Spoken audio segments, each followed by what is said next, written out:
It's amazing how two countries can be so different and yet have so much in common, isn't it? Up next, let's enjoy some readings.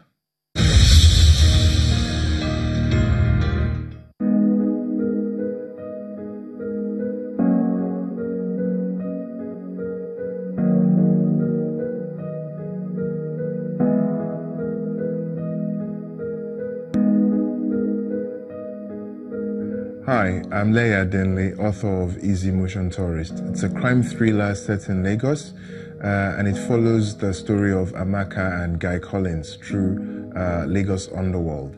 Here is a passage. The passage I'm going to read is about Guy Collins, a British reporter in Nigeria for the first time. And he's just been arrested. He's just been picked up in front of a bar where a dead body was dropped. It was a witness filming at the scene, so the police are taking him back to Babbage police station for questioning. And this is chapter 9 on page 46. Our ride was a single pickup truck. Its cargo bed had been rigged with a metal bench welded onto the floor. Policemen climbed in from the sides, not bothering with the tailgate. I sat in front between the boss and his driver, a dark fellow who responded "yes sir" to everything. The smell of stale sweat radiated from him. Thankfully, the windows were down. I thought Bakare was a word for slow down or watch out or something like that, until the senior officer shouted, "Sergeant Bakare," when we were about to clip the rear of a motorcycle ferrying 3 souls and a black goat slung over the neck of the rearmost passenger. Bakare swerved with a second to spare. I had already seen the collision in my mind. I was still pressing down on my non-existent brake when he took his hand off the steering, stretched it out the window, and spread his fingers at the startled biker, zigzagging to regain balance. This apparent rude gesture earned him another Bakare. He grinned, floored the throttle, and my body shot back into the hard seat. There were no seatbelts. He attacked a bend without slowing down. Why was he in a hurry? Perhaps to take my mind or his off Bakare, the man who had arrested me began to talk. "Do you watch EastEnders?" he asked. "Of all things, why that? Did he once live in England? Was that where he got his slight London accent? Was he reminiscent? Was it a test?" I told him I didn't, and for the first time I wished that I, like 8 million other zombies, followed the damn soap. But maybe it wasn't a test. Maybe he really wanted to talk about it, because when he looked at me, I swear I caught a hint of regret on his face. He switched topics.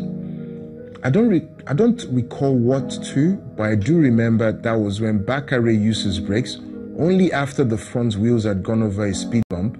Then he downshifted while the truck was still bouncing, and I looked in the mirror to check on the men in the back. That was the moment when a terrifying thought crept into my mind. You see, when my head hit the roof and my body rolled into Bakare, and his elbow, without releasing his grip on the steering wheel, shoved me away, I remember with horror the story a Scotsman I met in the queue at the Nigerian High Commission in London had told me. He had once lived in Nigeria. He still had a business there, tires. He made friends with the family of a Nigerian professor of mathematics at MIT. The professor flew home to go to his village to bury his mother, and he got snatched from the funeral procession midway between the church and the cemetery. They found him 2 weeks later, tied to a tree in a place his people called the Forbidden Forest. His luck was that the gang were wrong in assuming he was rich. His family, unable to raise the money demanded, reported to the American embassy that an American citizen had been kidnapped. The police had to act, and act they did. Within days, they knew who the inside guy was, the professor's young nephew studying to become a lawyer, and he, the nephew, fingered the policeman who provided the guns used for the kidnapping of his uncle. Let's face it, I'd got into a car with men who didn't exactly say they were the police, didn't read me my rights. I hadn't asked for ID, we were racing to God knows where, and no one knew they had me. It would be a perfect kidnap. I thought of my boss getting a ransom demand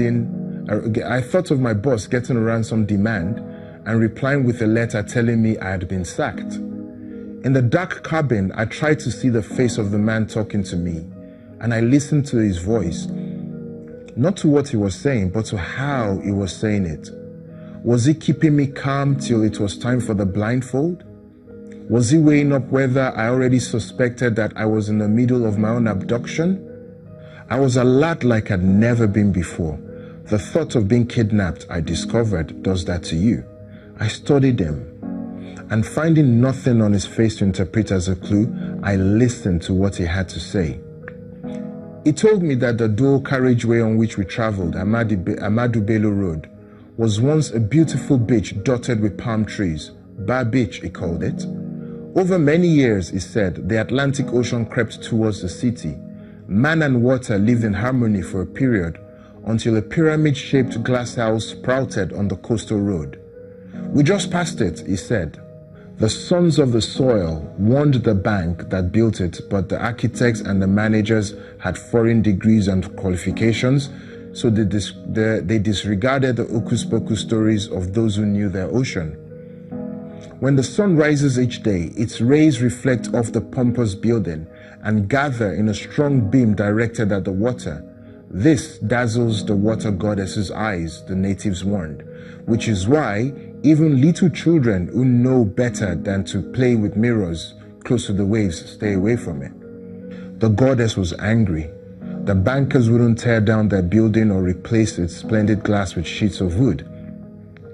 The goddess decided to take the matter into her hands. With a regularity that could only be spiritual, the ocean began to flood its shores violently. The government hired engineers who called it encroachment. To stop the problem, they replaced what remained of the beach with an unsightly chain of concrete barriers. It didn't work. Apparently, the water goddess demanded a sacrifice of appeasement, but either somebody didn't pass the message on, or they did, but the people that mattered didn't believe it. He finished his tale and stared straight ahead. I didn't ask if he believed it himself. It sounded like a bullshit story. Exactly the kind of bullcrap stuff you would tell someone to keep their mind off the fact that you were kidnapping them. As usual, we've got some books to give away and you have a chance to win one. Check this out. It's titled The Familiar Stranger and Other Stories.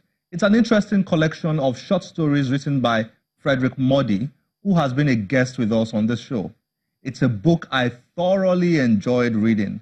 We have 30 copies to give away. All you need to do is to recommend us to a friend or someone on Twitter, Facebook, or Instagram.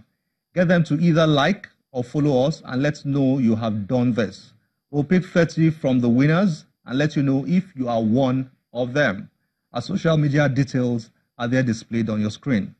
This is where we have to stop today. As always, please send us your feedback through any of our social media platforms. My name is Olakunle Kasumo. Remember, one great book can change your life. Bye-bye.